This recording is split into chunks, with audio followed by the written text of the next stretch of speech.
बिथाङा फैदोंमोन जोंनि दोलोआव दा गावनि दोलोआव थांफिनदों आंनि शुभेच्छा थागोन राजनितियाव थाबानो जाबाय जाय जेराव थायो हारिनि मोजां मावबानो जाबाय आं बेखौनो हास्थायो बेबायदिथ' जेबो नङा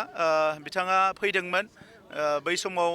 बिपिएफआ माखासे बाथ्रा बुंदों दिनै जोंनि दोलोनिफ्राय ओंखारलांगोन जोंनिबो सोरबा दोलोनि मानसिफ्रा मोजां गाज्रि बायदिसिना बाथ्रा बुंगोन नाथाय दैदेनगिरिफ्रा जेरावनो थाया मानो हारिनि मोजां खामानि मावनायखौ आं लुबैयो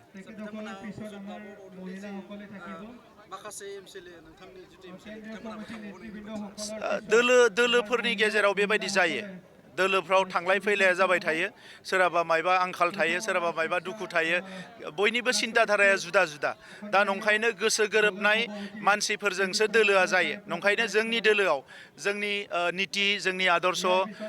जोंनि इयुन थांखि जोंनि हाबा मावनाय आरो रायजो राजाफोरनि फारसे जोंनि मावनाय दांनायखौ जाय बुजियो बिसोर थागोन जोंनि गोसोखौ जाय बुजियो बिसोर थागोन जाय बुजिया बिसोर थांगोन थांलाय फैलाया जाबाय थाखायो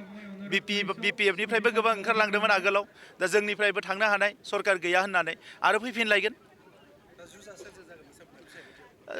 रायजो राजाफोरखौ लानानै खामानि मावगोन जुजिनायाथ' पलिटिक्सआव थाखायो नेशनेल पार्टिजोंबो जायो रिजनेल पार्टिजोंबो जायो नाथाय थांखिया जाबाय